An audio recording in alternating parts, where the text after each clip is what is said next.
नमस्कार, जन टीवी देख रहे हैं आप। मैं श्वेता शर्मा आपके साथ। खबरों की शुरुआत से पहले एक नजर डालेंगे अभी की हेडलाइंस पर।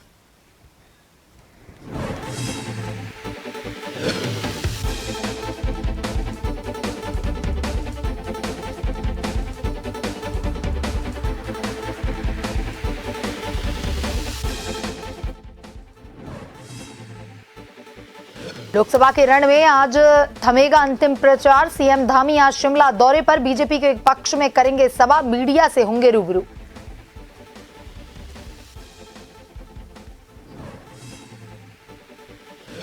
लोकसभा चुनाव के बाद मतगणना की तैयारियों पर देहरादून में बैठक। जिला कलेक्टर ने अधिकारियों, राजनीतिक दलों को दिए जरूरी निर्देश। तो काउंटिंग की मॉनिटरिंग के लिए कांग्रेस ने बनाई रणनीति। उत्तराखंड में जल्द दस्तक देगा मानसून। सीएम धामी ने आपदा विभाग की बैठक में पहले ही दिए निर्देश।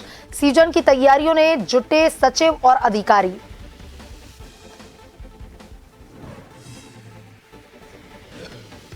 देहरादून के बिल्डर साहनी हत्या मामले में गुप्ता बंधुओं की बड़ी मुश्किलें। कोर्ट ने खारिज की जमानत याचिका। पुलिस हिरासत में रहने के दिए निर्देश।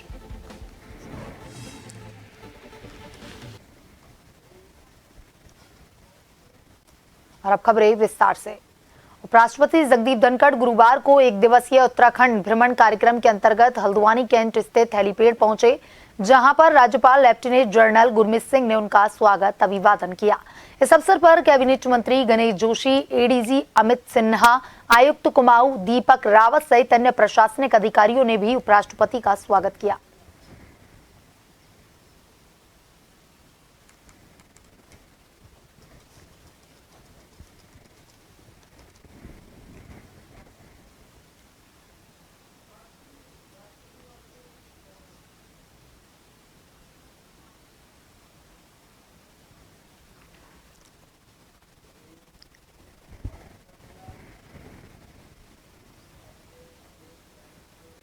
और इसी खबर पर ज्यादा जानकारी के साथ हमारे संवाददाता हिमांशु वर्मोला फोन लाइन पर जुड़ चुके हैं। हिमांशु, उपराष्ट्रपति जगदीप धनखड़ हल्द्वानी पहुंचे हैं, क्या कुछ आगे के कार्यक्रम उपराष्ट्रपति के वहां पर रहने वाले हैं? रूप से आपको बताना चाहता हूं कि जो उपराष्ट्रपति है जगदीप धनखड़, वो आज उत्तराखंड के एक दिवसीय दौरे पर हैं और इस दौरान वो जब हल्द्वानी पहुंचे तो हल्द्वानी से वो सीधे जो है बाबा नीम करोली महाराज के दर्शन के लिए उनके धाम में गए और वहां पर अभी वर्तमान में पूजा अर्चना चल रही है और तकरीबन आधे घंटे का जो समय है वो उनके लिए रिजर्व रखा गया है। इसी के साथ ही साथ अगर उनकी सुरक्षा की बात करें तो 10 पीएसी प्लाटून सहित 723 जो पुलिसकर्मी हैं उनकी सुरक्षा में लगे हुए हैं। और इसके बाद जगदीप धनखड़ जो उपराष्ट्रपति हैं वो तकरीबन 1 घंटे का जो समय है वो वहां पर कैची धाम में बिताएंगे और इसके बाद पंतनगर एयरपोर्ट के लिए वो वहां से रवाना होंगे। और तकरीबन ये जो जर्नी है कैची धाम से और पंतनगर एयरपोर्ट तक वो तकरीबन 1 घंटे 40 मिनट की है। तो बाई कार ही जो ये दूरी है उसको तय करेंगे और वहां से फिर वो दिल्ली के लिए रवाना होंगे। जी हिमांशु, तमाम जानकारी के लिए धन्यवाद।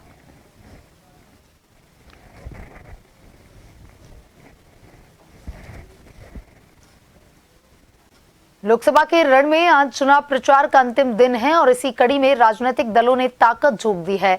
सीएम धामी भी आज हिमाचल प्रदेश के शिमला में जनसभा करेंगे। यहां धामी शिमला के लोअर बाजार में बीजेपी प्रत्याशी के समर्थन में वोट मांगेंगे। इसके बाद धामी एक निजी होटल में मीडिया से भी रूबरू होंगे।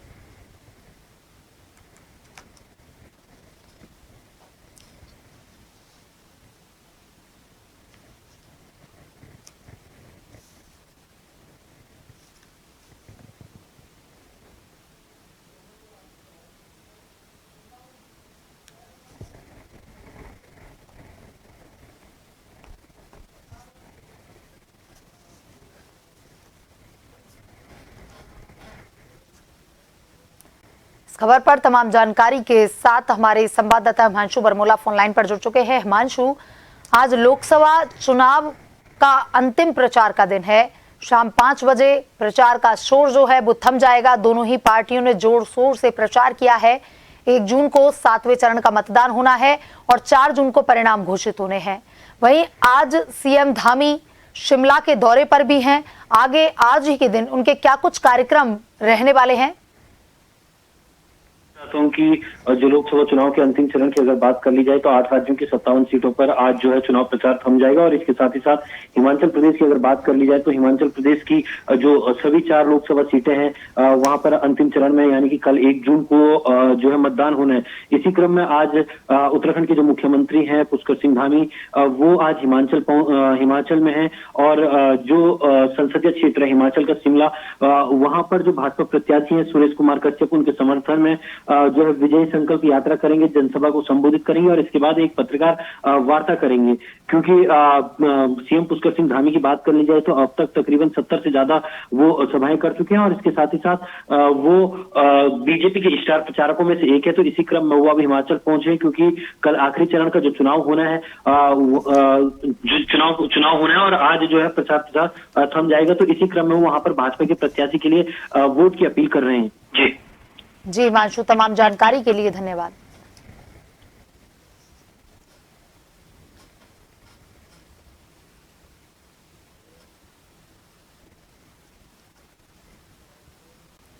लोकसभा सामान्य निर्वाचन 2024 की मतगणना कार्यों को निर्विघ्न संपादित करने हेतु जिलाधिकारी जिला निर्वाचन अधिकारी सोनिका की अध्यक्षता में ऋषिपर्णा सभागार कलेक्ट्रेट में राजनीतिक दलों के प्रतिनिधियों, प्रत्याशियों एवं प्रत्याशियों के अभिकर्ताओं के साथ बैठक करते हुए मतगणना हेतु अभिकर्ताओं की नियुक्ति, कर्तव्य एवं दायित्वों के बारे में विस्तार पूर्वक जानकारी दी गई।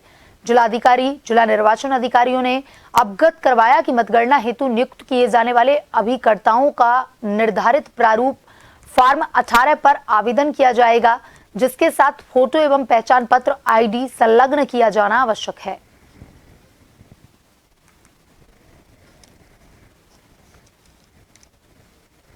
दो 2024 के लोकसभा चुनाव में कौन सी पार्टी अपना परचम लहराएगी, यह जानने के लिए पूरे देश की जनता उत्सुक है। बता दें कि 4 जून लोकसभा चुनाव के परिणाम आने हैं। वहीं बात करें देवभूमि उत्तराखंड की तो प्रदेश में काउंटिंग की तैयारियों को लेकर के निर्वाचन आयोग अपनी तैयारियों में जुटा हुआ है। वहीं तमाम राजनीतिक पार्टियां भी अपने स्तर पर कोई गड़बड़ी ना हो, इसको लेकर रणनीति बना रही हैं।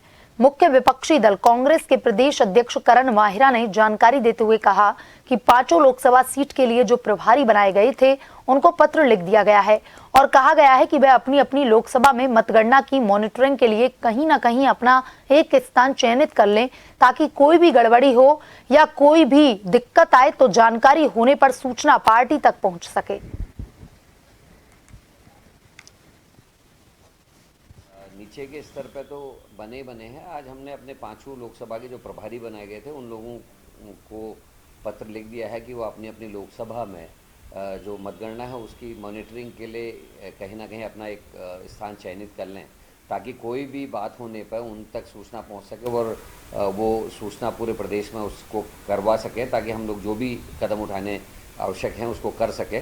क्योंकि फॉर्म 17 जो है सी है उसको मिलान के लिए हम लोग प्रेशर बनाएंगे। जिस तरीके से चुनाव वोटिंग समाप्त होने के 9 दिन बाद वोट परसेंटेज बढ़ा है, वो निश्चित ही चिंता का विषय है और उत्तराखंड के लिए भी एक बड़ा विषय है।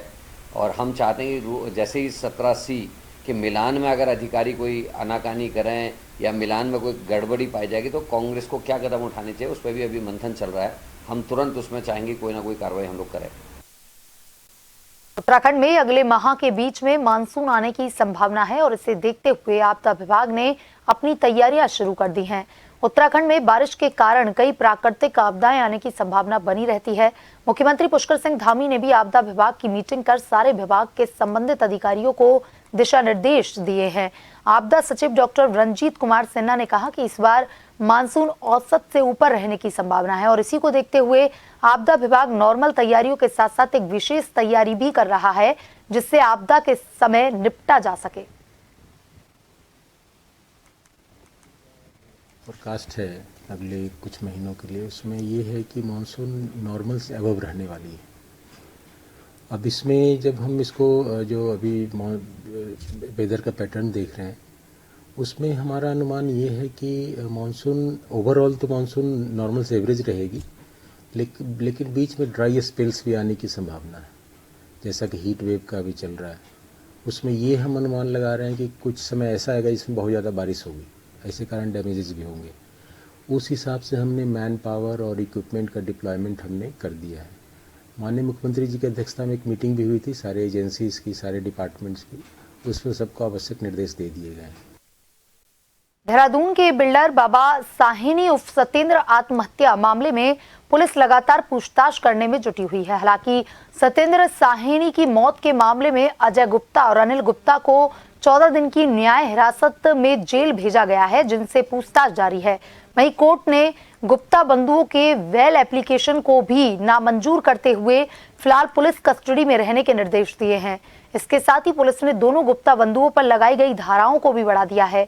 जहां पहले 306 में मुकदमे दर्ज करते हुए दोनों को गिरफ्तार किया गया था, पुलिस ने घटना की जांच करने के बाद अब अतिरिक्त धारा 385 और 420 बढ़ा दी है। देहरादून एसएसपी अजय सिंह ने कहा कि मृतक द्वारा एसपी सिटी को दिए गए पत्र को लेकर भी पूछताछ की जा रही है, साथ ही उसको भी विवेचना में डाल दिया गया है। मुकदमा धारा 306 में दर्ज था। उसमें जो साक्ष्य आए थे, चाहे वो सुसाइड नोट के माध्यम से हो, जो उनके परिवारजन या अन्य जो उनके परिचित जो बिजनेस पार्टनर्स थे, उनके बयानों के आधार पर जो साक्ष्य आए थे, उसके आधार पर 2 लोग की गिरफ्तारी हो चुकी थी, जिसमें माननीय न्यायालय में रिमांड पर वो अभी न्यायिक हिरासत में है। साथ ही साथ एक प्रार्थना पत्र उनके द्वारा पूर्व में मुझे प्रेषित किया गया था, जिसकी जांच जो है मैंने एसपी सिटी को मार्ग करी थी। इसी दौरान ये घटनाक्रम, सुसाइड का ये घटनाक्रम भी हुआ था। तो जांच में चूंकि वो प्रचलित थी, जांच में कुछ लोगों के बयान उसमें शेष रह गए थे, वो सभी के बयान दर्ज कर लिए गए। बयान के आधार पर जो रिपोर्ट सबमिट हुई, उसके आधार पर जो तथ्य आए हैं उसको विवेचना में सम्मिलित करने के आदेश निर्गत कर दिए गए हैं और उन साक्ष्यों के आधार पर इसमें धारा जो है 385 और 420 आईपीसी की वृद्धि कर दी गई है।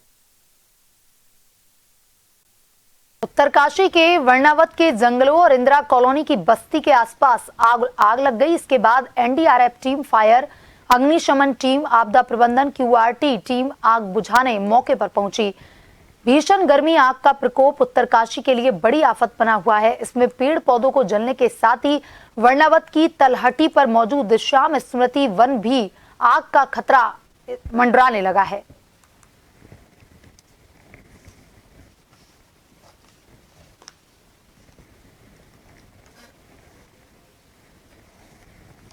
हल्द्वानी और लालकुआ शहर के आसपास चल रहे वाटर पार्क में कई तरह की अनियमितताएं सामने आने के बाद अब जिला प्रशासन जांच करने की बात कह रहा है।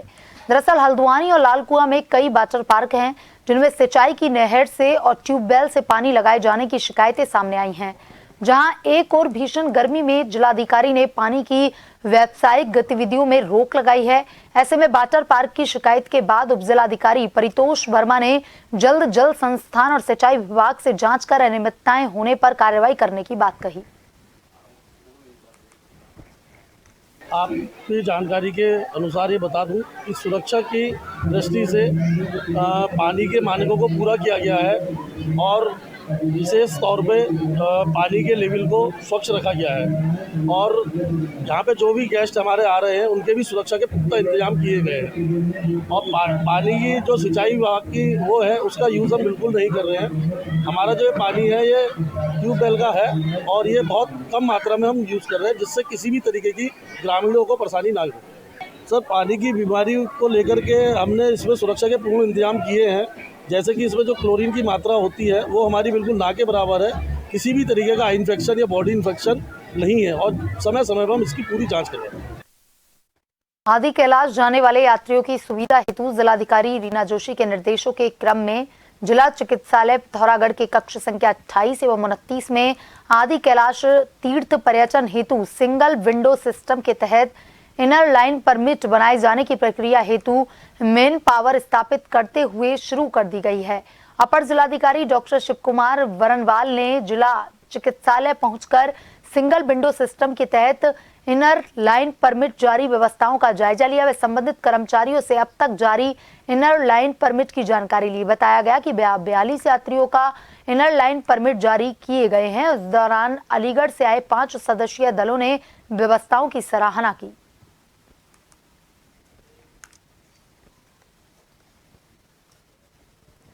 पिथौरागढ़ जिला मुख्यालय के निकट गणकोट, मछीना खोली, रावल गांव, खड़कोट में सैकड़ों परिवार पेयजल किल्लत से जूझ रहे हैं। स्कूली बच्चे, महिला, बुजुर्गों को पानी भरने के लिए नौले धारे पर दौड़ लगानी पड़ रही है। प्रचंड गर्मी के चलते नौले धारे भी सूखने लगे हैं। पूर्व जिला पंचायत अध्यक्ष वीरेंद्र बोहरा द्वारा ग्रामीणों की समस्याओं को देखते हुए निर्माणाधीन डंडोखोला पंपिंग योजना का स्थलीय निरीक्षण किया गया।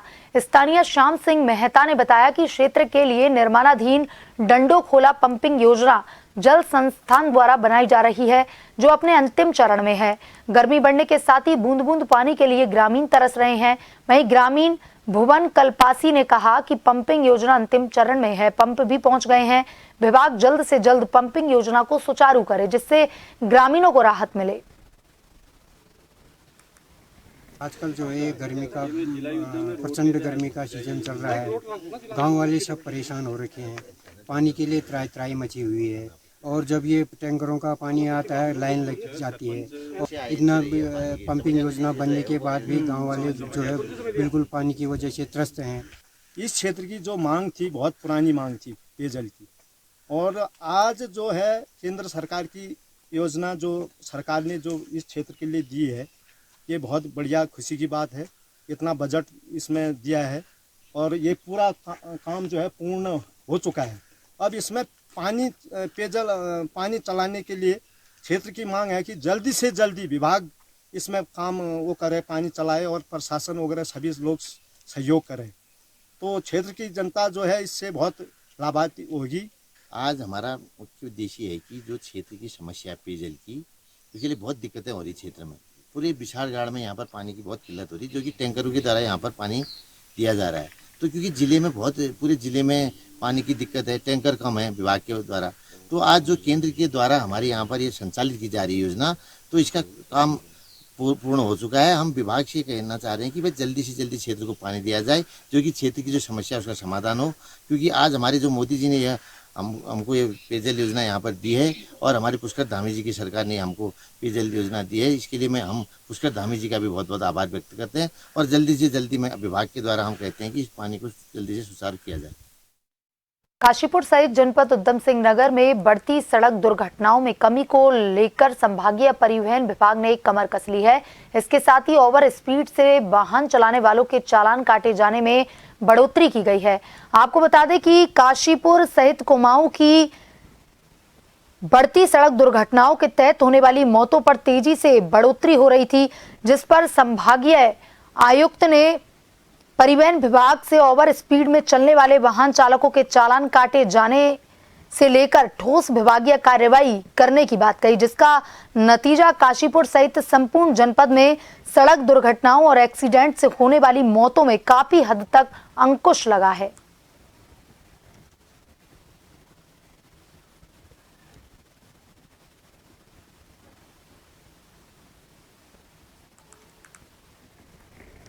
मैं आपको स्टैटिस्टिक्स बताना चाहूँगा उधम सिंह नगर की रोड एक्सीडेंट को लेकर के, जो लेटेस्ट अभी परिवहन मुख्यालय द्वारा जारी की गई है।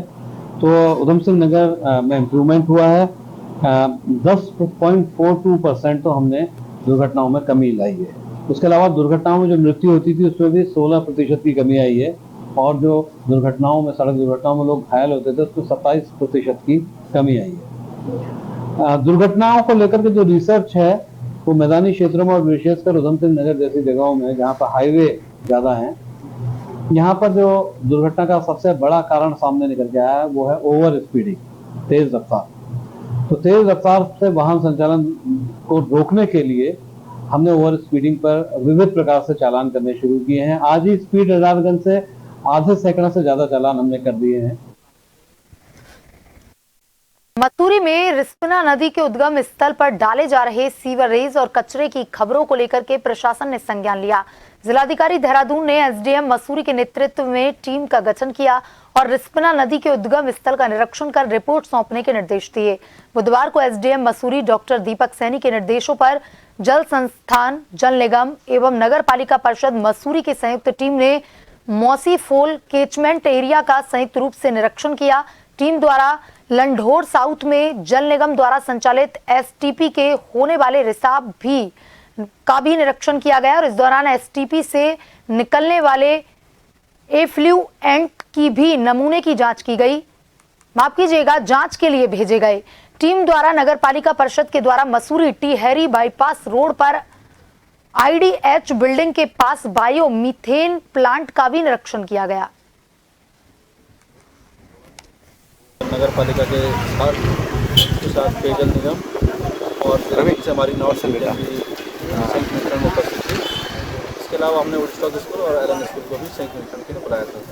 तो सारे विभागों ने मिलकर मौसी फॉल से लेकर के और जहाँ पर STP प्लांट है वहाँ तक पैदल मौसी फॉल में वॉक किया। आज जो हमारी लैब की टीमें थी उनको हमने साथ में बुलाया था। तो मौसी फॉल के कैचमेंट में हमने 8-10 जगह से सैंपल भरे हैं। इसमें STP का सैंपल भी है, मौसी फॉल में जगह जगह का सैंपल है। तो उसकी रिपोर्ट आने में भी 2 से 3 दिन का समय लगेगा। मसूरी पुलिस ने पिछले 3 दिनों से लापता नाबालिग को 36 घंटे में सकुशल बरामद कर लिया है। इसे लेकर के Mussoorie traders and welfare association की ओर से मसूरी पुलिस को सम्मानित किया गया। आयोजित सम्मान समारोह में एसोसिएशन ने मसूरी कोतवाल अरविंद चौधरी, SI ओमवीर, कांस्टेबल सुधांशु चौधरी, अरविंद गिरी, पुष्पा वोरा, रश्मि रानी को शॉल पहनाकर सम्मानित किया। इस मौके पर कोतवाल अरविंद चौधरी ने बताया कि पुलिस ने गुमशुदा लड़की को ढूंढने को लेकर के उनके नेतृत्व में टीम का गठन किया। लड़की द्वारा इंस्टाग्राम में किसी युवक के बहकावे में आ गई थी, जिससे वह अपने घर मसूरी से दिल्ली चली गई थी।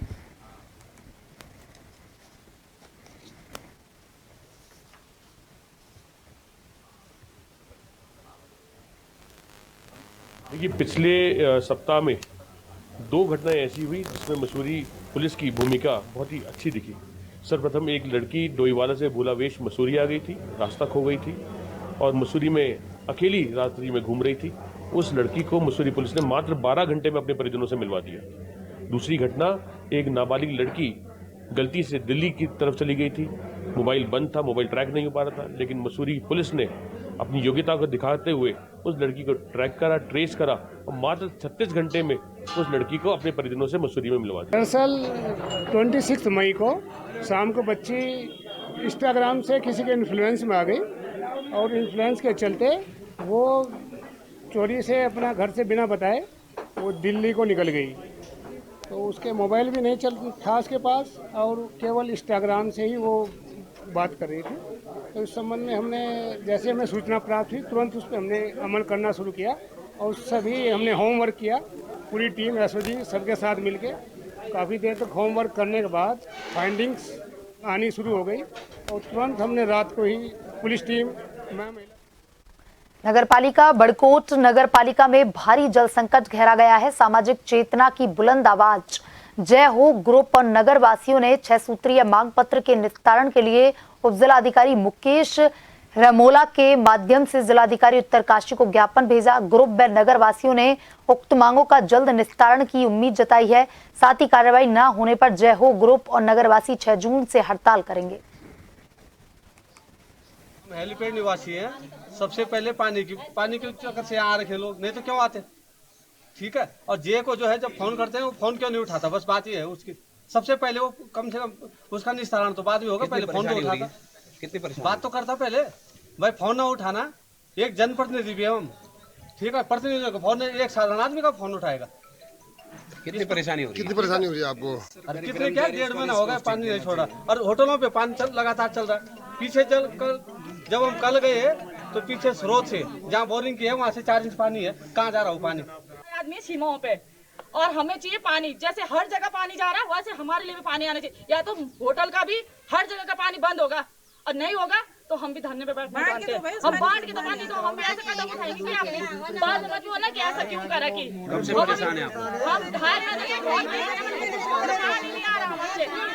पानी नहीं आ रहा हमारे, बहुत परेशान है। हमारे हाथ टूट चुके हैं बाल्टी नहा के। 2.5 महीने से बहुत बड़ी बात हम ला रहे हैं। अगर बाल्टियों से लाना तो हम नदी से लाते हैं, टैंकर भी क्यों भिजवा रहे हैं हमारे लिए? हर जगह रोड जा रही, कहाँ नहीं जा रही रोड, यहाँ रोड है, हर जगह कैसे आ रहा है वो पानी, हमारे लिए क्यों नहीं आ रहा? कि जो बड़े इस नगर में बहुत दिक्कत है, कई महीनों से पानी, कुछ तो कई सालों से है, लेकिन आजकल तो 3-4 महीने से बहुत बड़ी दिक्कत हो रही है पानी। यहाँ पर पानी पे जो है कम से कम 90% जो राजनीति हो रही है। अब जो है माननीय दीपक बिजवानी ने जो है 20 लाख रुपए दिए थे तो 2 हैंडपम्प लगेंगे, अब दो में जो एक ही पानी है, दोनों जो एक साथ जोड़े गए हैं, कम से कम उनमें जो 100 मीटर का दायरा होना चाहिए था। और जो होटलों पे लगे हुए हैं हैंडपम्प, उन पर कैसे पानी क्यों नहीं आ रहा पानी? ये सारे जो राजनीतिक खेल है और मेरा साहब से निवेदन है कि बुलेटिन में अभी तक के लिए इतना ही। बने रहिए जन टीवी के साथ। नमस्कार।